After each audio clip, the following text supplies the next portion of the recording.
I roll through stop signs all the time. I really don't see the point of me wearing a hard hat under the crane. The gloves are on the fork truck. Why bother walking in again? I just use this box to stand on. What's the big deal, right? Loading up one of the trailers today and straps are frayed and really ripped. I had to get out of the yard. I didn't need my gloves for that. That procedure doesn't matter.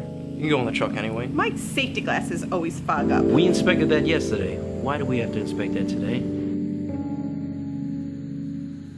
When I entered the warehouse, my forks were still up and I could still see, and I did not realize my forks was up. When I entered, I hit the bay door area, and the bay door came down. I saw they were cleaning the floor, but I really didn't recognize the floor was wet. Took the turn too fast, and I slid right into the column. Been driving around the yard for years now. At the same token, I got a text message. The conversation was good, and I just wanted to keep up with the message. And then I turned the corner and I hit a transformer. To make matters even worse, I wasn't even wearing a seatbelt. I was outside loading the reel up for one of the crews, and my phone went off, and it was my supervisor, so I answered it. And I continued to load up the reel. I didn't even see the guy coming. So I'm driving the forklift, I'm loading trucks in the mornings, about 6:30 in the morning. And at that time, everyone's trying to get to work. So I'm by the pipe yard, and there's some trucks already pulled up to the trailers. As I go like towards the road, there's a car going like 40 miles an hour. And if I was going just a little bit faster, I could have sheared his whole side of his vehicle. Safety glasses? I used those a couple weeks ago and they got some scratches on them. What do I need a supervisor for? I've been doing this job for 20 years. Are you kidding me? These steel toe boots, they're ugly. I was in the back of the warehouse by the wire racks, and one of the guys came in for a hand-coil wire. So I figured, what's the big deal? I'll just coil it up, even though I didn't have my PPE. I didn't feel like walking all the way back to my office. I'm new to the team. I just wanted to keep up with them. So what if I cut some corners? Yeah, we were doing a crane job. The truck driver was rushing the job, wanted it done, but we were supposed to have a supervisor present. And I'm the senior guy, so I said, you know what, we got to get this job out. So I proceeded ahead, and we did the job, and the load dropped on the floor. We shouldn't have done that. Safety. They want more safety now than they ever did. It was almost at the end of my shift, and I was about to go home when somebody from the gas department asked me, can I unstrap a Bigelow for them? It was done really quick, so I didn't bother to put on any gloves. I'm a frontline supervisor, and I had an employee strapping a pallet, not wearing the proper PPE, and instead of doing something, I kind of just walked by and let it go. The contractors came in early that day. We just wanted to get them out of the yard. The cable crew had to leave the yard, so I rushed. 10 miles per hour was way too slow to drive around the yard with a fork truck. What's the big deal if I give it to my best performer all the I time? don't have to report that, do I? Every day I go through that bay door. I was loading a 3-reel trailer for a new lineman. He looked unsure of what he was doing. I still continued with the job. It was a hot day. I was filling in for a supervisor, and I was walking to the yard, and I saw a reel leaking.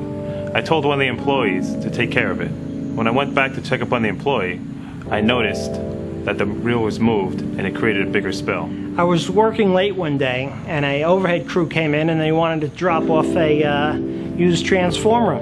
I told them, you know where it goes, just drop it down off in a tent. Walking through the warehouse, and I see this big box that said Team Lift on it. And I lifted up the box, and what's the big deal? I lift weights all the time. When he came in this morning, he wasn't himself. I knew he was having troubles at home. I had a really important job to give him. He was the man for the job. It's only a little spill. Truck inspection. What's the big deal? Most of the time when I'm working, nobody's around. Nobody's If I looking. do this faster, it'll be better. No glasses. Who needs those? We were doing the routine work, just like every day. And I went to go pick some material between 2 containers. And that's when I felt a push behind me, and I got caught in between.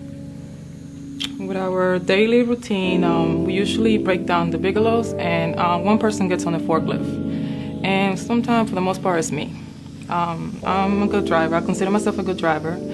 And I should have looked twice before I proceeded. By the time I looked back, she was caught up between the 2 Bigelows. I should have worn my safety glasses. If I only had asked for a spotter for help. I should have definitely drank water before I became exhausted. I should have taken the time to listen to what he had to say. Safety. You have to look for your surroundings, and you have to make sure those forks are down. Because I could have hurt you, or I could have hurt me. So the floor was wet. I should have slowed down. There was no rush. I should have took my time. When I really sit back and I think about it, it really wasn't worth it. The text messaging, no seatbelt, the risk that I took. Could have hurt myself. What if I would have hit somebody else? I shouldn't have answered the call and continued to load up the reel. You know, thinking about it, I could have not came out between the trailers so fast. You know, because my blades are 8 feet long, so it's a big difference. When you're driving a vertical a vehicle, when you got 3 or 4 feet ahead of you, I got double that. So me taking a little bit more time, it's like I'm not gonna push my stroller into the street when I'm with my baby. You know, I'm always gonna take a little bit of time now. Now I'm always behind the sidewalk. So I guess take that same precaution when I'm driving the forklift. I should have just went back to my office and got my PPE. Would be the right thing to do, so that's why I wouldn't injure myself. I should have stopped, put on my PPE, and it only takes a second. It's really important to have all the players on the team when you're doing a job like that. You should have a supervisor present. You should have your team all prepared and have your job briefing beforehand. Really, safety is as simple as ABC. Always be careful. Being that was really quick, I should have still put my gloves on because I ended up getting hurt at the end of everything. What I should have done is I should have stopped that employee, asked them why they were not wearing the proper PPE. The yard was chaos. I shouldn't have sent them out there. It was the wrong thing to do. Cable crew could have waited. I should have slowed down. Because at the end of the day, safety's first. I should have stopped and proceeded to grab a foreman to carry out the job correctly. I should have communicated more clearly what my expectations were in rewrapping the reel and cleaning up the spill site. I should have reminded them to put it in a pan. When I checked on it later, there was oil all over the place. I should have got one of my coworkers to help me lift the box. I knew he was having problems at home. I shouldn't have given him that job. He was too distracted.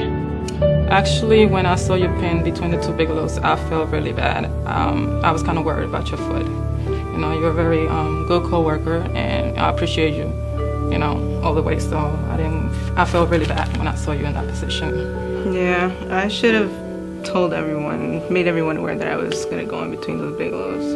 Yeah. I should have been aware of my surroundings.